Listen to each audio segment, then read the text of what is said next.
Fala pessoal, hoje a gente vai falar sobre o assunto de fluxo máximo, que é um dos problemas bastante comuns no âmbito de algoritmos de programação competitiva. Bom, para aproveitar ao máximo essa aula é importante estar familiarizado com os assuntos da aula 5 aqui do canal da Maratona UFMG, que engloba a introdução aos grafos e busca em profundidade, ou DFS, e da aula 6, que trata sobre busca em largura, ou BFS. Basicamente, grafos é o ferramental que a gente vai usar para modelar um problema de fluxo e nós vamos usar os dois algoritmos de busca na nossa implementação para resolver o problema. Então vamos começar com um problema motivador que vai ilustrar bem didaticamente o problema do fluxo máximo. Considere uma rede composta por N computadores e M conexões unidirecionais, onde cada conexão de um computador A para um computador B permite a transmissão limitada a C pacotes de dados. Determine a taxa máxima de transferência simultânea de dados do servidor, que é o computador indexado por 1, para o computador de Gustavo, cujo índice é N. As restrições do tamanho do problema estão explicitadas também e a gente deve resolver esse problema no tempo limite de 1 segundo. Vocês podem pausar o vídeo e tentar pensar em uma solução. A princípio, se vocês nunca tiveram contato com fluxo máximo antes, pode parecer um problema um pouco desafiador, mas a gente vai ver que é uma simples aplicação do algoritmo que a gente vai abordar aqui hoje. Então, uma formulação bastante natural para quem já tem costume com grafos é utilizar os dígrafos, que são basicamente grafos direcionados, em que aqui cada computador vai ser representado por um vértice e cada conexão unidirecionada é uma aresta de sentido único de um vértice para o outro. Além disso, as arestas são ponderadas pela capacidade de transmissão de dados. Para ficar um pouco mais claro essa modelagem de dígrafos, para representar instâncias do nosso problema, a gente vai olhar para um exemplo de entrada que tem 4 computadores e 5 conexões. A primeira delas já está especificada, que é a do computador 1 para o computador 2 com capacidade 7. Lembrando que o computador 1 é o servidor, então é a origem dos dados transmitidos. A segunda aresta do computador 2 para o computador 4, que é o último, é o destino, com capacidade 2. Uma aresta com capacidade 1 do computador 1 para o computador 3. Uma aresta do computador 3 para o 4, com capacidade 5. E por último, uma aresta do computador 2 para o computador 3, com capacidade 3. Para ficar um pouco mais claro como as regras do problema se aplicam à nossa representação com os dígrafos, cada pacote de dados transmitido pela rede deve percorrer estritamente um caminho no grafo que se inicie no vértice do servidor e termine no vértice do computador de Gustavo. A transferência de um pacote de dados é válida somente se esta não excede a capacidade máxima de nenhuma aresta do dígrafo no caminho percorrido. Vamos ver então como a gente consegue obter a solução do problema para aquela instância que a gente acabou de desenhar. Ela é dada basicamente pela quantidade máxima de pacotes de dados que podem ser transferidos pela rede, respeitando as restrições anteriores. Só lembrando que aqui o vértice 1 é o servidor, enquanto o vértice de índice 4 é o computador de Gustavo. Então, por exemplo, eu poderia transmitir pacotes de dados de 1 para 4 com esse caminho. Note que aqui 2 pacotes foram enviados por ali. E não seria possível aumentar essa quantidade, justamente porque no caminho tem uma aresta de capacidade 2. Então, se tenta passar uma quantidade maior por ali, vai ferir uma das restrições do problema, que é justamente sobre exceder a capacidade máxima de uma aresta. Aqui eu não posso passar mais do que 2 pacotes por esse caminho. Mas eu ainda consigo mandar mais pacotes de 1 para 4 com outro caminho, por exemplo esse daqui, que ele vai reutilizar a mesma aresta anterior de 1 para 2. Então perceba que agora de 1 para 2 eu transfiro 5 unidades, 2 pelo caminho anterior, seguindo com a aresta de 2 para 4, e 3 outras unidades agora no novo caminho que está representado aí. De novo, no máximo 3 unidades por esse caminho, justamente porque uma das arestas limita a quantidade de dados que eu consigo transmitir, que é a aresta de 2 para 3, que tem a menor capacidade no caminho, que tem capacidade 3. Ainda assim, é possível aumentar a quantidade de pacotes de dados enviados de 1 para 4 com esse terceiro caminho, utilizando a aresta de 1 para 3. Essa é a aresta que define a quantidade de pacotes de dados porque ela tem a menor capacidade sobrando, né? No caso 1, então eu consigo transferir no máximo um novo pacote de dados por esse caminho até o vértice do computador de Gustavo, porque eu tenho essa limitação da capacidade 1 para aquela aresta. Perceba que de 3 para 4 eu poderia passar até 2 novos pacotes. Mas no caso eu só estou aumentando 1, né? Antes era 3, agora são 4 que eu passo por ali, justamente porque eu estou limitado anteriormente pela aresta de 1 para 3. E essa é a resposta final da nossa instância, né? São 6 pacotes de dados no máximo que eu consigo transmitir de 1 para 4, ou seja, do servidor para o computador de Gustavo. É fácil a gente perceber isso porque basicamente 6 unidades chegam até o vértice 4, né? 2 vindo de 2, 4 vindo do vértice 3, então 6, que coincide com a quantidade de pacotes de dados que são enviados do servidor do vértice 1, né? 5 enviados para o vértice 2, uma unidade enviada para o vértice 3 e, portanto, 6 pacotes de dados. Agora que a gente mostrou como representar o problema e até mesmo a sua solução, ganhando inclusive uma certa intuição de como obtê-la, a gente vai entrar em algumas definições do problema de fluxo máximo para a gente comparar o nosso problema atual que a gente tem com um problema clássico, que é o problema do fluxo máximo.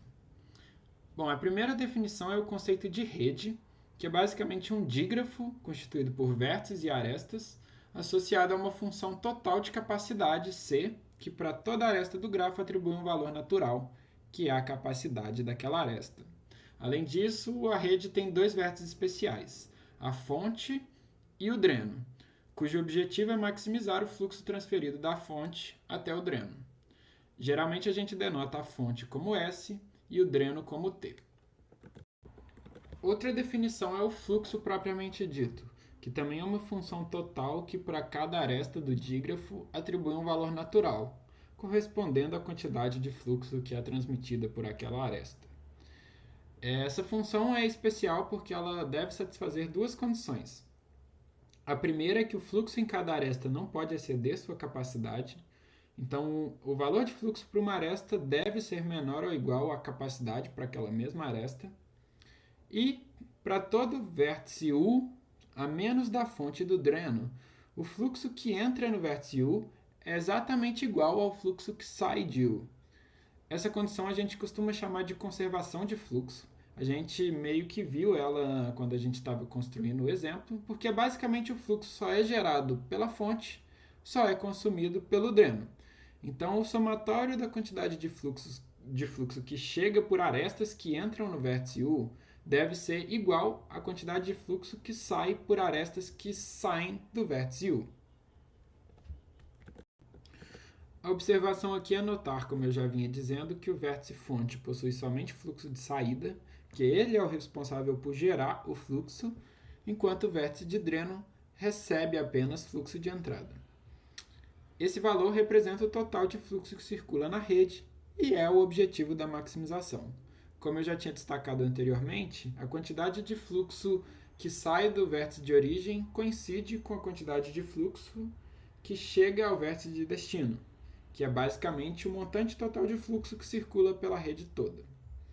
E basicamente essa quantidade deve coincidir, ela deve ser a mesma. Então, o fluxo somente é gerado no vértice fonte, somente é consumido no vértice dreno, e essa quantidade é igual. Certo. Apresentado então o problema do fluxo máximo através das definições anteriores, a gente consegue perceber a semelhança entre esse problema clássico e o problema que motiva a aula de hoje, que a gente já vinha conversando desde o começo. O que resta para a gente agora é tentar encontrar uma solução para esse problema, ou seja, dada uma rede, descobrir o maior valor de fluxo que eu consigo transmitir do vértice fonte para o vértice dreno. A gente consegue aproveitar do que a gente vinha fazendo com o exemplo, que tinha, de certa forma, um pouco implícita ali, uma ideia de solução, que pode servir aqui como pontapé para a gente investigar como a gente vai resolver esse problema. Então, uma solução ingênua inicial seria iterativamente buscar um caminho da fonte ao dreno pelo qual ainda seja possível enviar fluxo na rede, que é o que a gente fez lá no exemplo quando a gente tentou construir a solução daquele caso. Isso pode ser feito mediante, por exemplo, o algoritmo de busca em profundidade, ou DFS. Em seguida, a gente incrementa o fluxo ao longo desse caminho com a maior quantidade possível de fluxo que não ultrapasse nenhuma das capacidades das arestas, ou seja, respeitando as restrições do problema. Mas essa proposta, apesar de parecer boa a princípio, ela não é perfeita. Na verdade, ela é baseada em uma estratégia gulosa de que, a todo momento, se eu consigo encontrar um caminho, qualquer que seja, para aumentar o fluxo, é isso que o algoritmo fará. E isso pode acabar resultando em uma solução inferior, porque ao priorizar caminhos promissores imediatamente, ela pode impedir que fluxos maiores sejam enviados por outras rotas no futuro. Isso vai ficar um pouco mais claro quando a gente olha para esse exemplo a seguir. Note que aqui todas as capacidades das arestas são unitárias. E supõe então que nosso algoritmo é capaz de encontrar um caminho da fonte ao dreno, e fazendo isso com DFS é possível que a gente encontre esse caminho. Esse caminho, de fato, é possível incrementar a quantidade de fluxo total transmitida em uma unidade.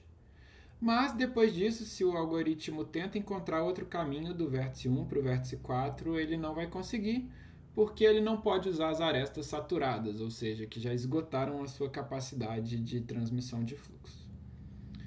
Então, a resposta encontrada pelo algoritmo seria 1, mas, na verdade, existe uma solução com o valor 2, e esse sim seria o valor do fluxo máximo. Fica aí como exercício para vocês tentarem encontrar qual solução torna o valor do fluxo transmitido na rede igual a 2.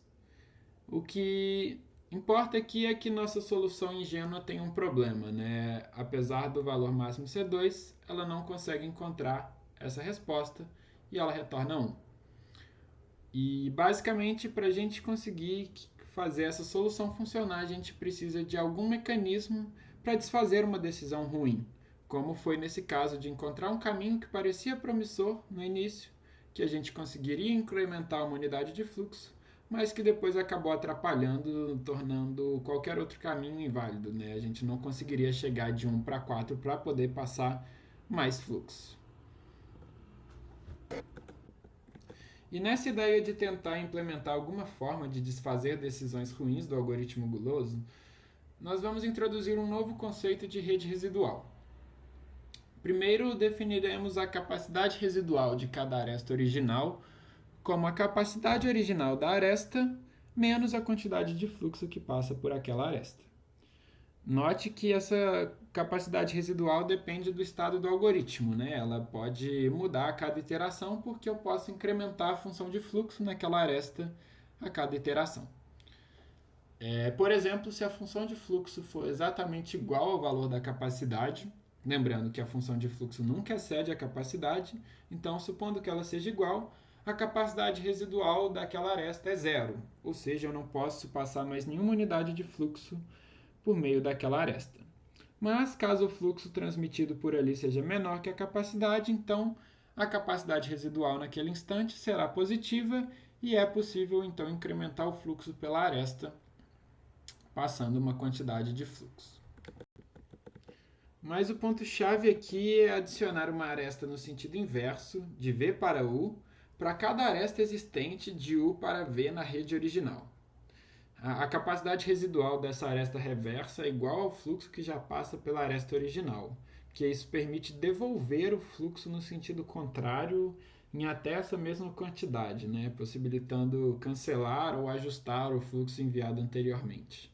Esse mecanismo vai ficar um pouco mais claro no exemplo a seguir, mas com isso a gente pode definir rede residual como basicamente a rede cujo grafo contém todas as arestas originais e reversas, sempre com suas capacidades residuais.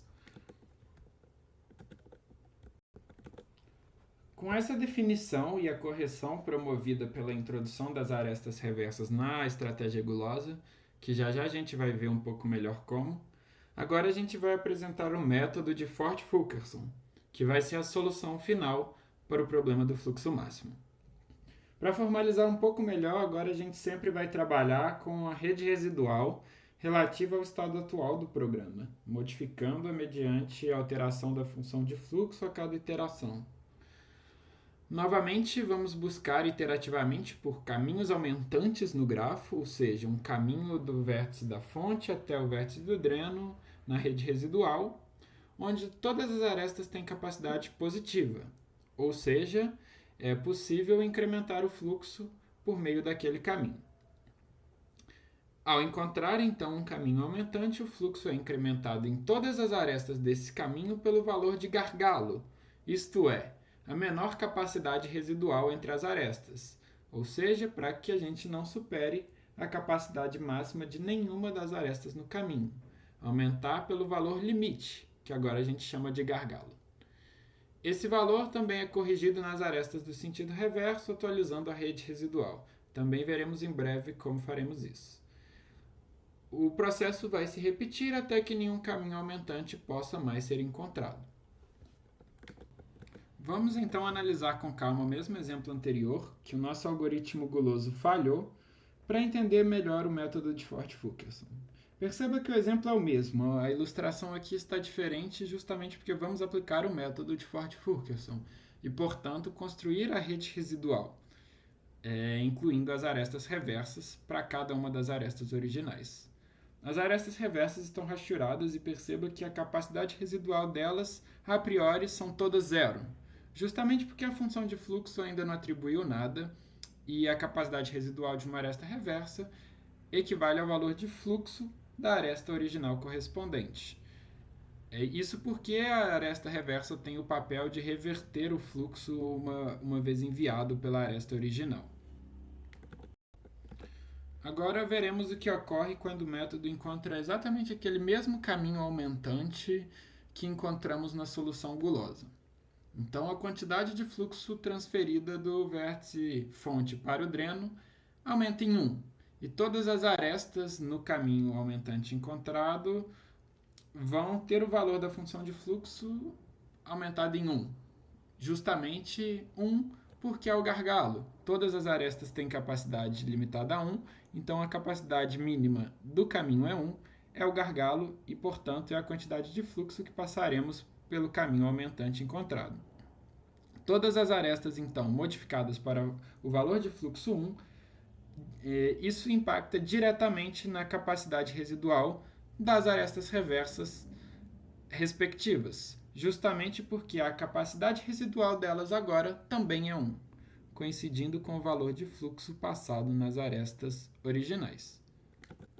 Ou seja, com essa introdução da aresta reversa, isso permite que, caso eu queira, por exemplo, reverter a saturação da aresta de 2 para 3, ou seja, liberar essa aresta para ter uma capacidade residual positiva, porque atualmente a capacidade residual dela é zero. A quantidade de fluxo que passa ali é exatamente igual à capacidade original dela. Então, é uma aresta que eu não posso usar caso eu venha procurar por novos caminhos aumentantes de 1 para 4. Mas, por meio da aresta reversa, eu posso reverter isso. Posso encarar aquilo como uma decisão ruim que o algoritmo guloso tomou e reverter usando a aresta reversa, basicamente indicando que eu posso transferir uma unidade de fluxo do vértice 3 para o vértice 2. E, bom, quando isso acontece é como se eu não tivesse passado fluxo nenhum de 2 para 3. É como se o fluxo que passasse antes de 2 para 3 agora voltou para o vértice 2 e eu posso usá-lo como eu quiser a partir do 2. Vamos ver isso acontecendo. Então, na rede original não seria possível enviar fluxo de 3 para 2. Mas, como já foi enviado o fluxo de 2 para 3, nós podemos anular esse envio, o que equivale a redirecionar esse fluxo de volta para 2, como eu já tinha explicado. Então, basicamente, é possível encontrar um caminho aumentante na rede residual que tínhamos anteriormente. Esse caminho ocorre passando de 1 para 3 para 2 para 4. Note que a aresta de 3 para 2 é a aresta reversa, que reverte o fluxo original passado de 2 para 3. E aí, portanto, observe que é como se a gente tivesse encontrado dois caminhos aumentantes distintos, utilizando apenas as arestas originais aqui no caso. Basicamente, um caminho de 1 para 2 para 4 e o outro de 1 para 3 para 4. E apesar de antes termos encontrado um caminho que possibilitava a gente encontrar outra possibilidade de incrementar o fluxo, por meio da aresta reversa a gente conseguiu desfazer essa decisão ruim e encontrar um novo caminho que aumentasse a quantidade de fluxo passada. Agora sim, obtemos o valor de fluxo máximo 2, que antes tinha deixado de exercício para vocês tentarem encontrar. Está aí a solução. Basicamente é como se a gente utilizasse esses dois caminhos aumentantes. E, bom, não foi exatamente o que o nosso algoritmo fez, mas na prática é como se fosse, porque a aresta reversa permitiu que a gente desfazesse o fluxo de 2 para 3 e utilizasse ele novamente em 2. E assim alcançamos a solução do fluxo máximo com o método de Ford-Fulkerson. Certo, agora que a gente entende um pouco melhor como funciona o método de Ford-Fulkerson, e, bom, apesar da gente ainda não ter demonstrado a sua otimalidade, é verdade que ele encontra a resposta ótima do valor do fluxo máximo para o nosso problema. Mas resta saber o quão eficiente ele consegue fazer isso. Então, o objetivo agora é analisar a complexidade do método.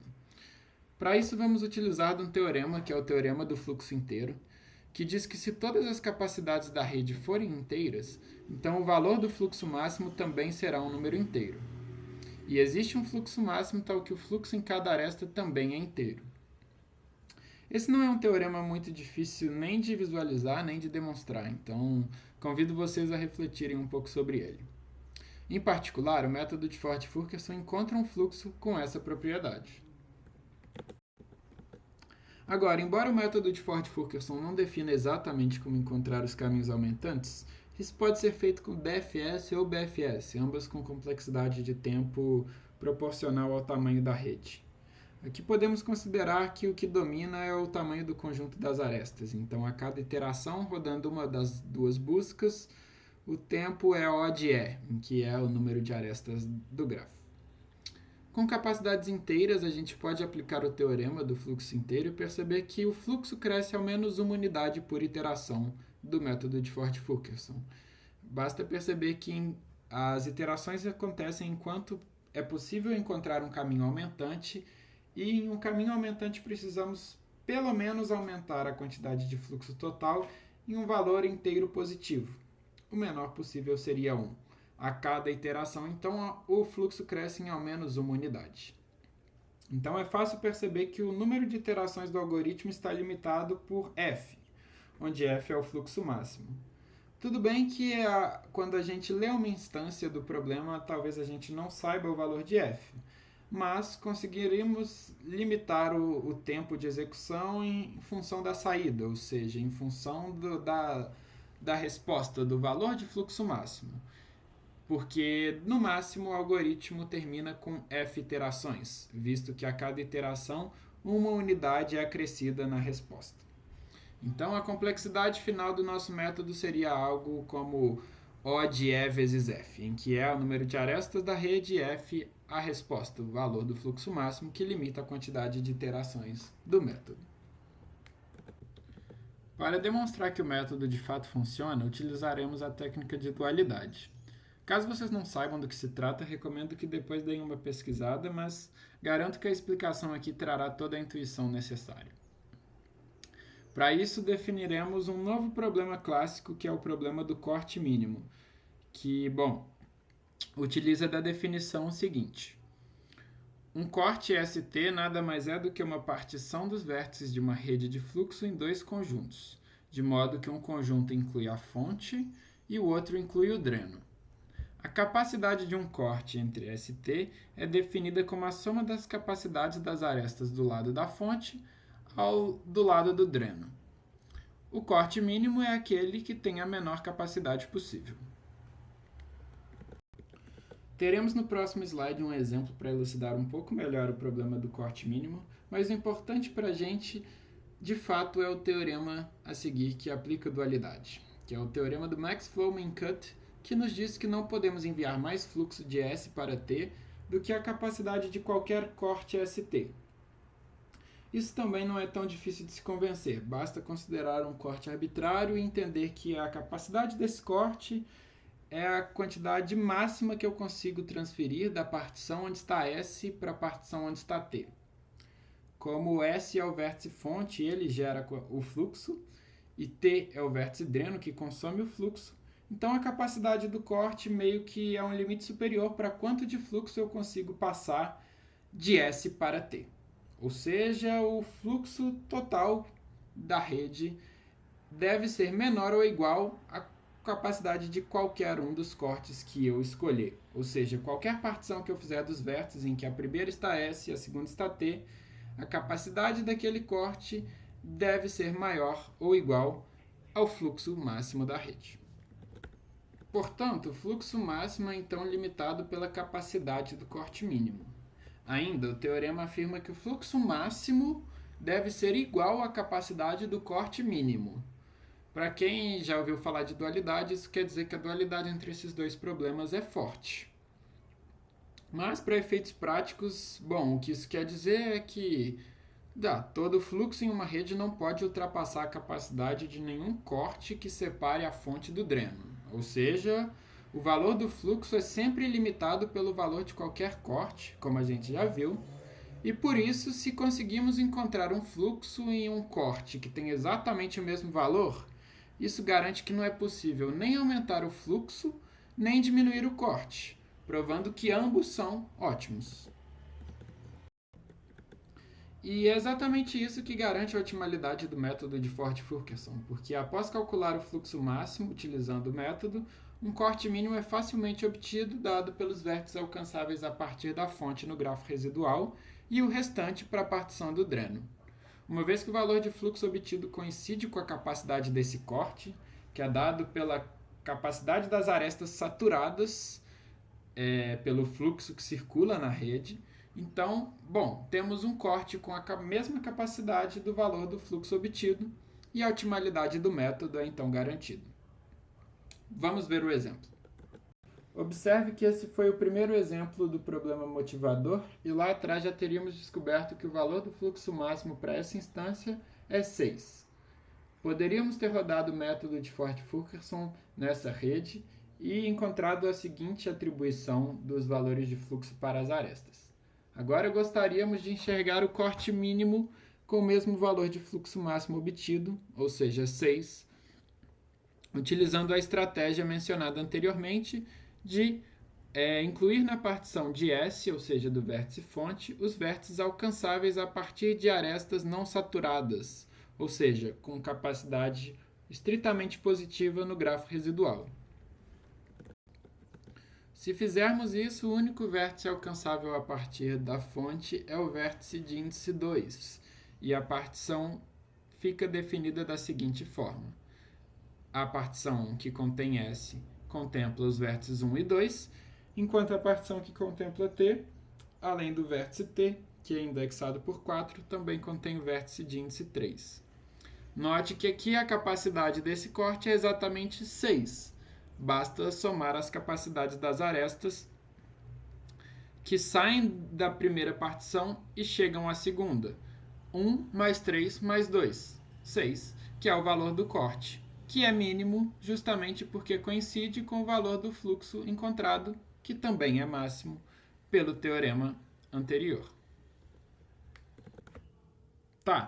Mas a verdade é que a simples implementação do método de Ford-Fulkerson utilizando DFS ou BFS para encontrar os caminhos aumentantes, com a complexidade que a gente derivou, não é suficiente para passar o problema motivador. Vamos precisar de um outro algoritmo que será baseado no método de Ford-Fulkerson, mas que tem um bound melhor na complexidade assintótica de tempo.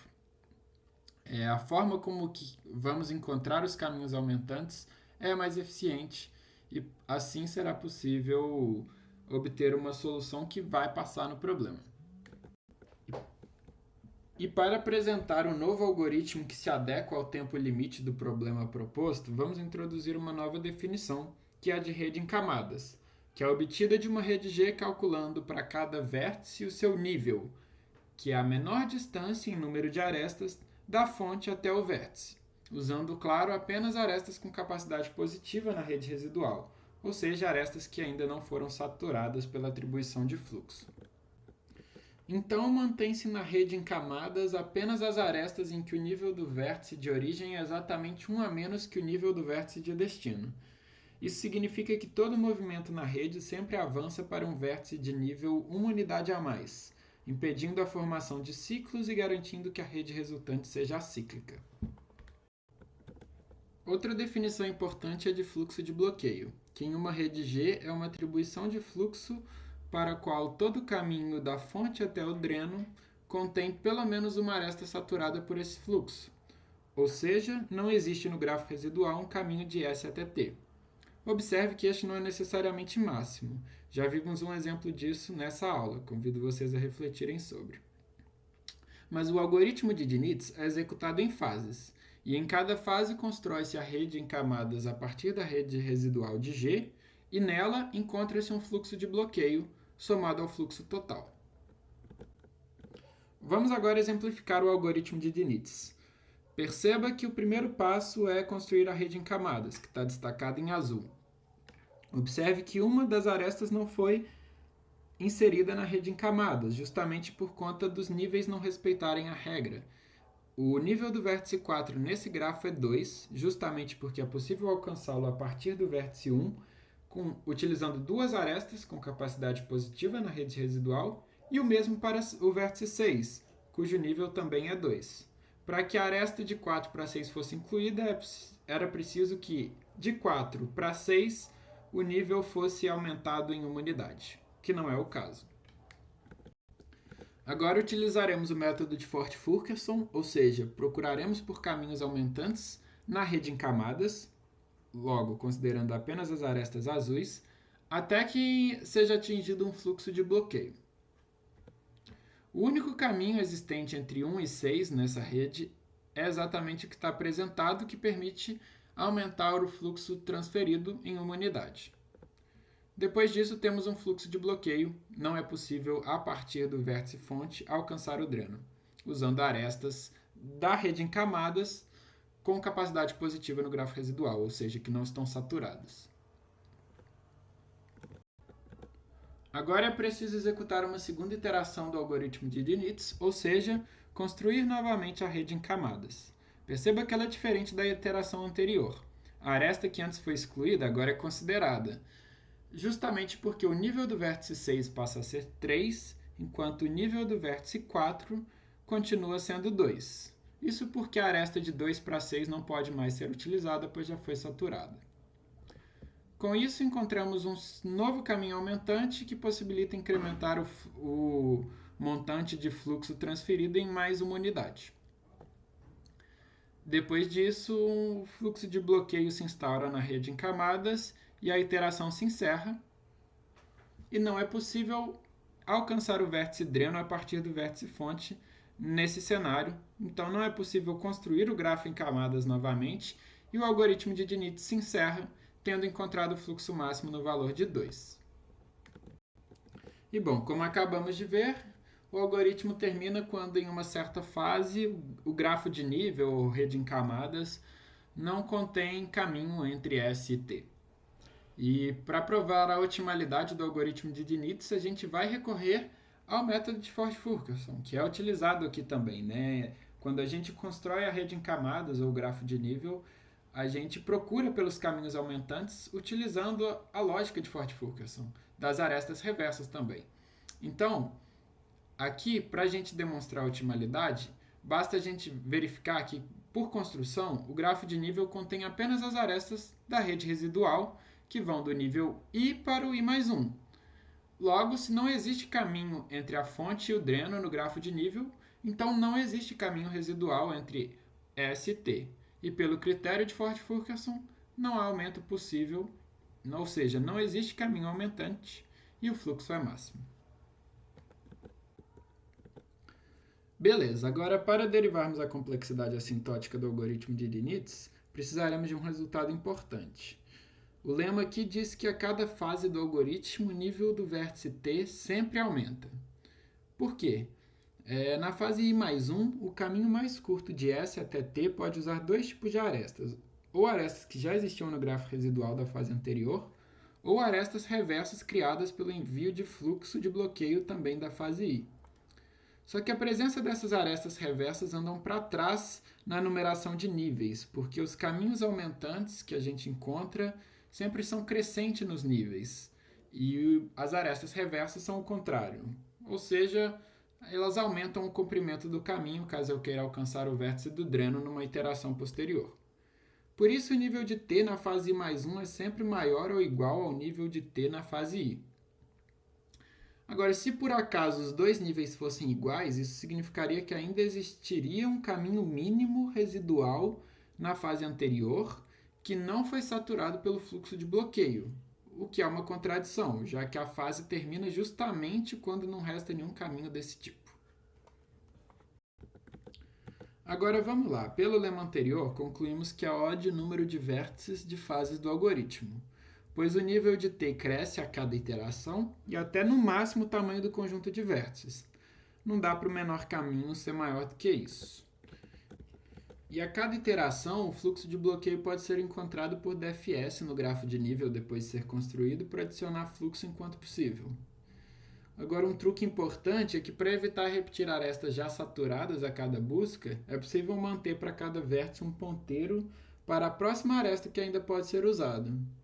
Isso torna o custo da DFS odd número de vértices ao invés de odd número de arestas, sendo que o número de vértices é potencialmente menor que o número de arestas.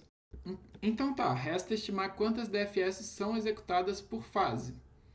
E, bom, cada DFS satura pelo menos uma aresta, porque procura por um caminho aumentante e, ao encontrar, vai atualizar todas as arestas no caminho com o valor da capacidade residual de gargalo. Então, a aresta que de fato é o gargalo, consequentemente, vai ser saturada naquela execução da DFS. Como temos no máximo arestas, então, no máximo, execuções da DFS. Totalizando aí, então, o custo da fase é odd V vezes E, porque tem no máximo execuções da DFS, com cada uma tendo custo odd V. Vale ressaltar aqui que o custo para criar o grafo de nível é uma BFS que não vai influenciar tanto. É dominada pelo custo de encontrar os caminhos aumentantes no grafo de nível ou a complexidade em cada fase. Portanto, o tempo total do algoritmo, como eu tenho no máximo V fases, é odd V ao quadrado vezes E. Então partindo aqui para a implementação do algoritmo de Diniz, eu gosto de codar usando struct, tanto para as subrotinas do Diniz quanto para representar uma aresta, com os vértices de origem, destino, a sua capacidade e o valor de fluxo atribuído a ela. N é o número de vértices do grafo na rede, e G é a lista de adjacência, mas aqui tem uma diferença que para cada vértice ela vai armazenar os índices das arestas que saem desse vértice no vetor de arestas, que é o edges, que guarda todas as arestas da rede, incluindo as arestas reversas. O vetor level vai armazenar o nível de cada vértice no grafo de níveis, e o last indica para cada vértice a próxima aresta ainda não saturada a ser explorada na DFS, aquele truque que a gente tinha acabado de comentar.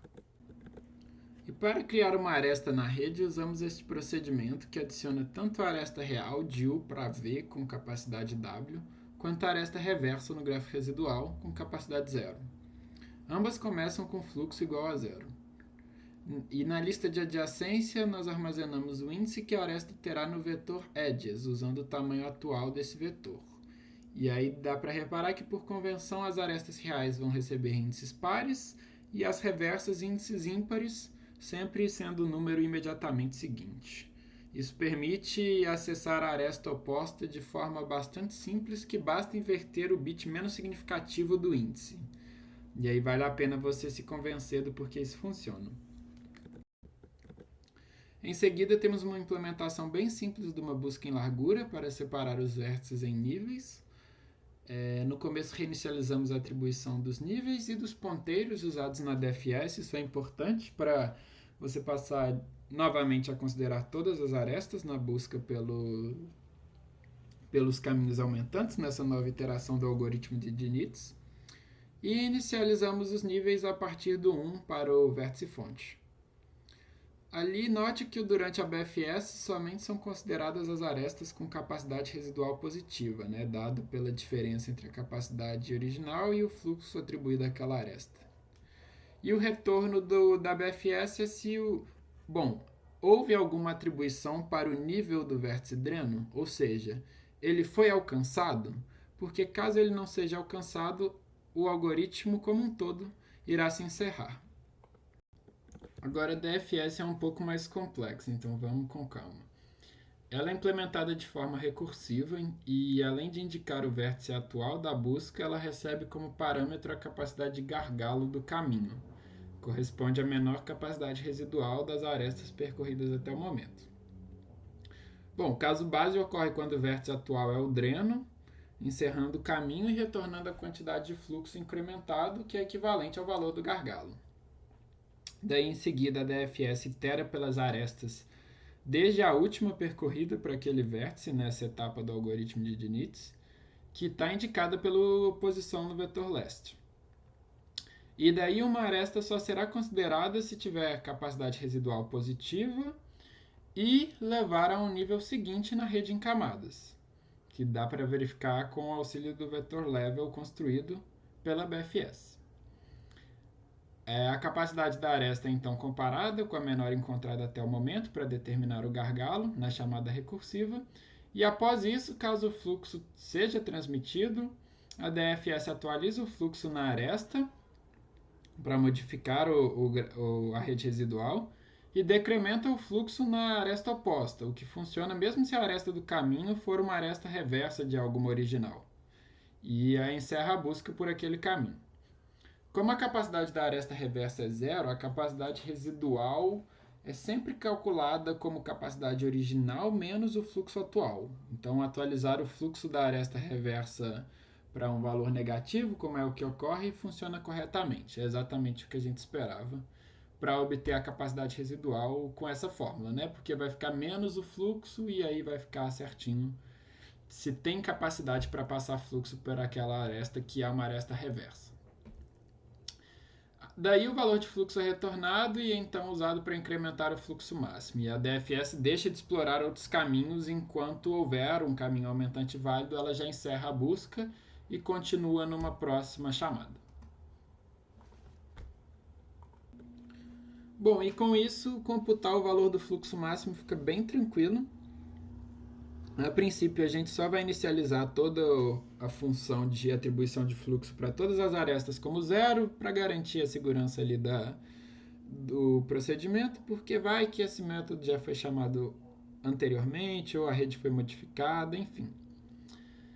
Para lembrar vocês, a BFS retorna um booleano que me diz se foi possível construir a rede em camadas, ou seja, se ainda existe um caminho residual do vértice fonte até o vértice dreno. Enquanto isso existir, nós vamos executar mais uma iteração do algoritmo do Diniz, que é representado pelo while ali abaixo, que basicamente procura por caminhos aumentantes utilizando DFS. A DFS me retorna o quanto de fluxo eu consegui incrementar, ou seja, qual é a capacidade de gargalo que eu encontrei no caminho aumentante, e se eu não encontrei, ela me retorna zero, ou seja, eu não consegui aumentar nada, e aí encerra aquela fase do algoritmo de Diniz. Mas enquanto a DFS foi encontrando nossos caminhos que aumentam o valor de fluxo, a gente vai incrementando para no final computar o max flow daquela rede. Para mais detalhes dessa implementação, talvez vocês possam acessar os links que eu deixei no final do slide. Mas isso aqui funciona. E um detalhe que talvez vale mencionar é o valor inf ali. É um valor grande o suficiente para ser maior que qualquer capacidade de aresta quando for visitada, porque justamente o gargalo vai ser o mínimo. Então, vou tirar o mínimo com algo infinito, porque na primeira chamada da DFS a gente não visitou nenhuma aresta. Então, o valor de gargalo vai ser computado assim que a gente começar a visitar as arestas. E é isso, essa função computa o fluxo máximo. E aí, com essa implementação do algoritmo de Diniz, é possível resolver o problema motivador lá do começo da aula, certinho no tempo limite. E a implementação fica bem simples, basicamente constrói aí a rede de fluxo com as arestas que são passadas pela entrada e no final computa o max flow, que a gente já viu que corresponde à resposta do problema. Perfeito, então agora que a gente já abordou e resolveu o problema motivador, vamos discutir algumas aplicações menos triviais do problema de fluxo máximo. Eis o seguinte problema. Em uma escola, há N meninos e M meninas. Será organizado um baile onde cada par de dança é formado por um menino e uma menina. Existem K pares potenciais, indicando quem está disposto a dançar com quem. Determine o número máximo de pares possíveis e mostre uma maneira de formar esses pares. Para abordarmos o problema, utilizaremos duas definições importantes.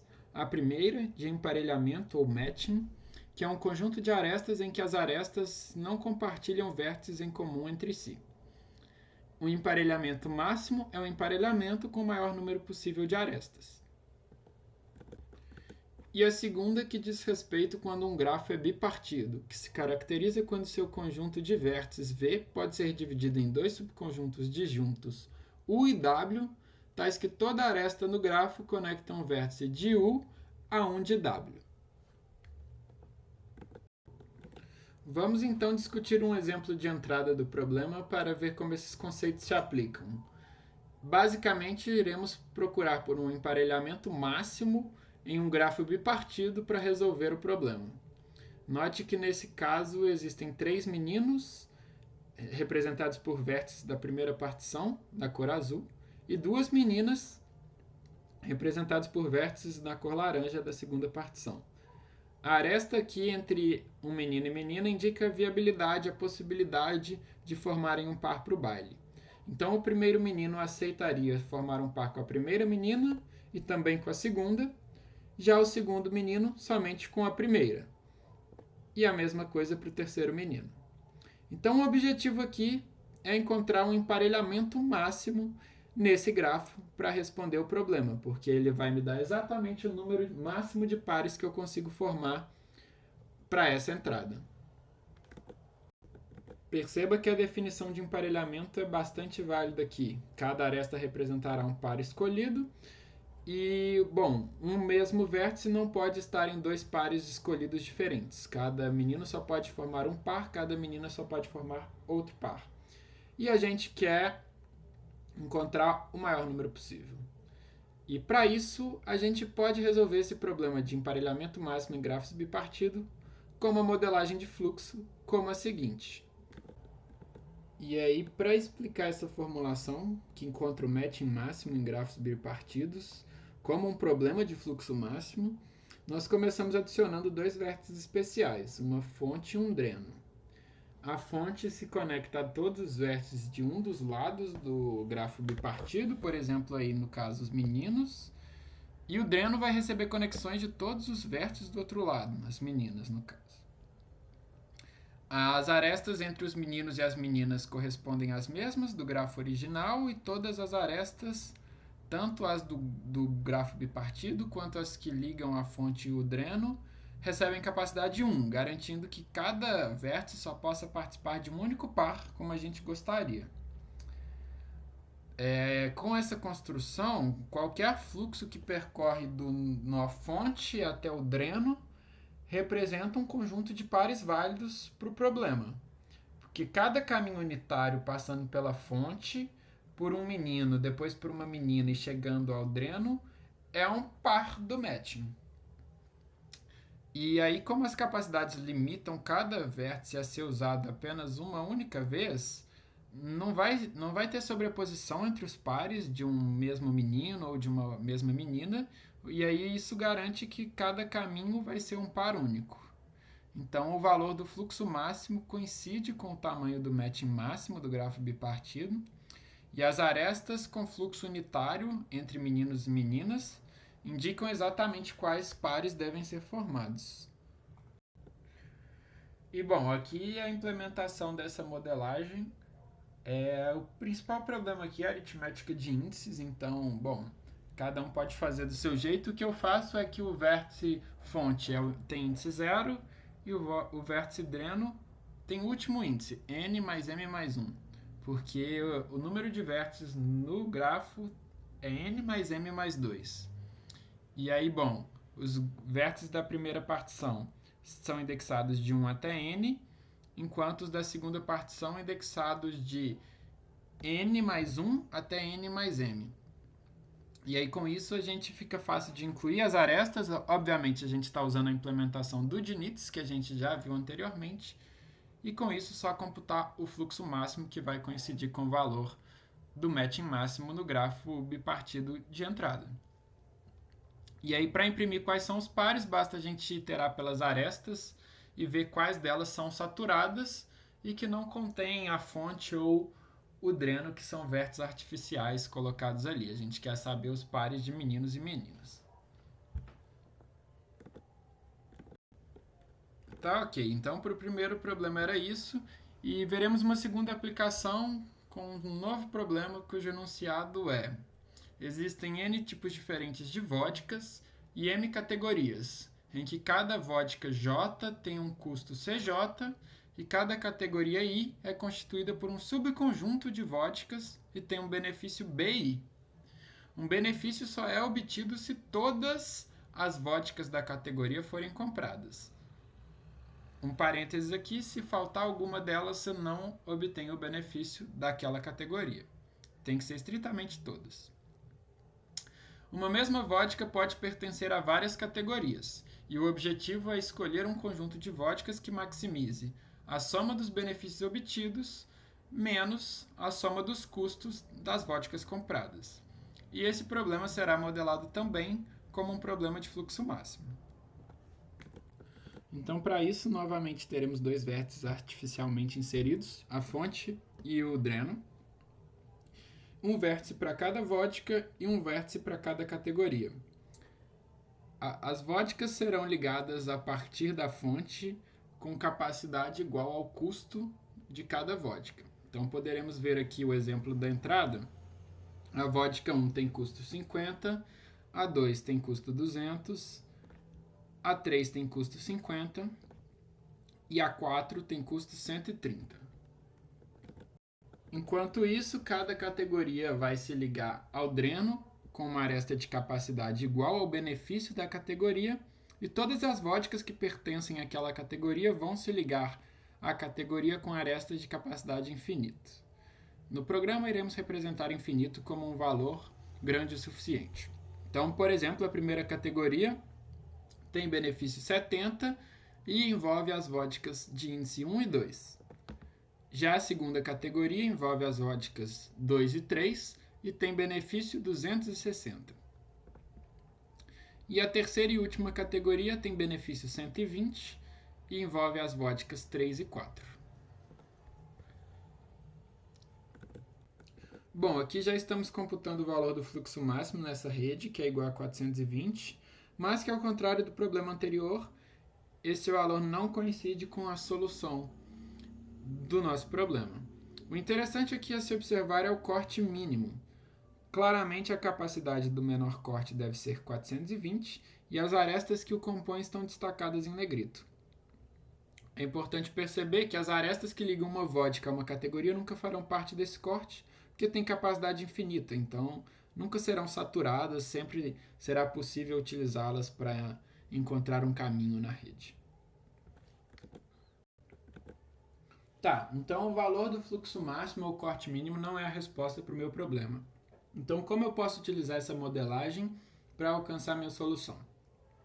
Como eu acabei de destacar, nós vamos prestar atenção na caracterização do corte ST, em que cada vértice correspondente a uma categoria pertence a uma das duas partições. Mas o importante aqui são as condições para que cada um dos casos aconteça. Se a categoria pertence à partição de S, quer dizer que a aresta que liga esta categoria ao dreno está saturada. Mas, quando a categoria pertence à partição de T, eu sei que todas as arestas que saem da fonte para as vodkas associadas a essa categoria estão saturadas. Não tem outro caso, justamente porque, como eu já havia mencionado, as arestas com capacidade infinita nunca fazem parte do corte. Então, de maneira geral, se eu tenho um corte mínimo com as arestas saturadas, podemos considerar que uma vodka será escolhida quando a aresta que a liga desde a fonte está presente no corte resultante, está saturada. Agora, por outro lado, uma aresta saturada que conecta uma categoria ao dreno indica que essa categoria não será totalmente contemplada. Porque pensa só, se da categoria eu não consigo alcançar o dreno porque a minha aresta está saturada, é sinal que eu pertenço à partição de S. E se o vértice da categoria pertence à partição de S, então, desde a fonte é possível alcançar o vértice da categoria. Mas isso só seria possível se alguma das arestas das vodkas relativas a essa categoria, ou seja, dos vértices das vodkas que alcançam essa categoria, não estiverem saturadas. Ou seja, alguma das vodkas, as arestas delas, pelo menos uma não pertence ao corte, porque é preciso que isso aconteça para que da fonte eu consiga alcançar o vértice da categoria. E daí essa modelagem começa a se relacionar com o nosso problema original. Porque, bom, eu ou seleciono todas as vodkas e aí a categoria foi contemplada, ou eu não seleciono pelo menos uma das vodkas e dessa forma a categoria não será contemplada e sua aresta não será considerada. E aí podemos perceber então que o valor do corte mínimo corresponde a minimizar o seguinte montante: a soma dos benefícios não obtidos, porque serão arestas saturadas presentes no corte, porque uma das vodkas, pelo menos, consegue alcançar o vértice daquela categoria, somado ao custo das vodkas compradas, cujas arestas também pertencem ao corte mínimo. E, portanto, se a gente assumir inicialmente que todos os benefícios são logrados, a resposta é dada subtraindo desse total o valor mínimo possível da expressão acima, que é o valor do corte mínimo, ou fluxo máximo. E aí, então, beleza, nosso problema está resolvido. Aqui é a implementação dele. Novamente, teremos n mais m mais 2 vértices na nossa rede e construiremos as arestas da forma que foi descrita anteriormente. E perceba que a resposta é dada pela soma total dos benefícios de todas as categorias menos o valor do fluxo máximo, do corte mínimo, que, como argumentamos, corresponde à solução do problema. E aqui, só para finalizar, deixo alguns links para alguns materiais extras. Esse slide deve estar na descrição do vídeo, então vocês podem acessar ele, só clicar aqui. Tem a implementação da biblioteca da UFMG, do algoritmo de Diniz. É um pouco diferente da que eu apresentei aqui, mas é bem semelhante. O importante é vocês pegarem a ideia. Acho que lá tem algumas otimizações a mais. Alguns exercícios que é importante praticar. Tem a lista da UFMG e tem a lista da Ultimate, que eu também gosto bastante. E alguns blogs, caso queiram ler e se aprofundar mais, ou talvez tirar alguma dúvida sobre fluxo máximo e algoritmo de Diniz.